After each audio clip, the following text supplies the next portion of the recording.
You're doing a lot more community things this year. What do you feel like's kind of gone into that as you kind of have more anchoring here in Indy? Well, just being I guess an upstanding member of society, it's always been like something that meant something to me. But the pandemic really shut a lot of what I really had hoped and dreamed to do down. But now that we're kind of integrated more into society, and I think a lot of more people, know who I am around here and know that I'm here to stay. I think it's it's important and interesting that I'm out here, putting myself out here. They see me on TV all the time, but they actually able to see me in the community and actually being one of them, I think it's huge. It's paramount. Here in your camp, you said something about how long you've been in Indy.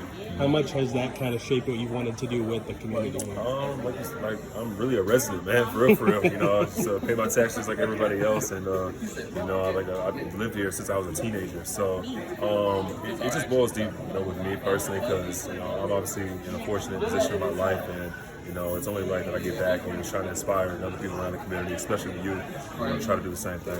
Was it the contract last year? When was it that you were like, oh man, it's like a third of my life I've lived in Indy now? Honestly, it hit me. It really started hitting me like towards the end of like last year. Just seeing the All-Star game coming here, and just like I've really like been here for some time. I just really.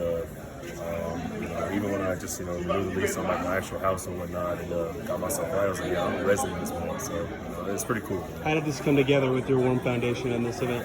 Yeah, so it's good people at Dick's Sporting Goods able to partner, with one of the sistering foundations here, and just be able to just talk to they're labeled as the troubled youth, but I just labeled them as a youth and whatnot. I really wanted to make sure I came out here and was a positive impact for them, and put a name in the face. I got to talk to at least 20, 25 kids there individually just about what they want to do, little facts about themselves, and I was able to give them all $150 to go shop around here at Dick's. And a lot of people, from what I heard, this is their first time even being like in a mall like this or a store like this. So just giving them, just some sense of hope, I guess, is like one thing that's really big for me. But just being a name, a face in this community that they can look up to and actually just have real conversation with, as opposed to, just seen as a far-fetched, fantasy land. It'd be hard to pivot this hard, but 5 home games in 7 days. You guys are 4-3. How have you felt about this start 2 weeks into the season so far? I feel decent. I feel like we're starting to make a little bit of a way on the defensive end, but we're playing at such a fast pace right now that it's hard to keep up with us, and that's one thing that I'm loving. But defensively, I think is the biggest thing that we got to keep on making our stride on and hang our hats on. I talk about it all the time, just with you guys in the media, but it's something I'm really passionate about, especially doing what I do out there on the floor. But I'm feeling good. We got to take care of home. We got a couple more challenges coming up here ahead, but I like where we're at, but I'm not satisfied. You're up to the top offense in the league now. You guys feel that when you're playing, that ball's popping, you're playing how you want on that end?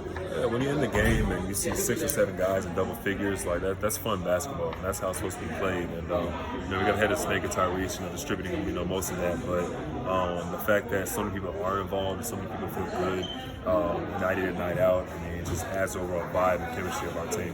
What do you think the next step is for you guys? Is it that defensive growth you were just talking about? Absolutely. We really gotta.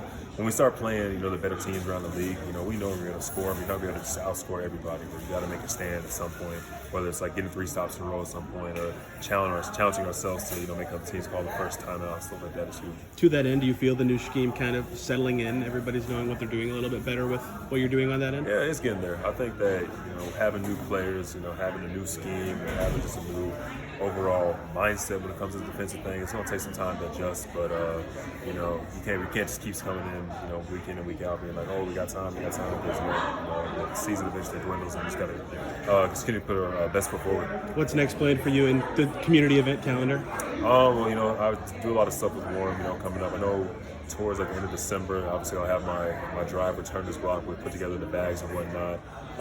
Trying to partner with some local small-owned businesses, try to get some stuff going, like tour for All-Star and whatnot. So stay tuned, man. I'll be out there.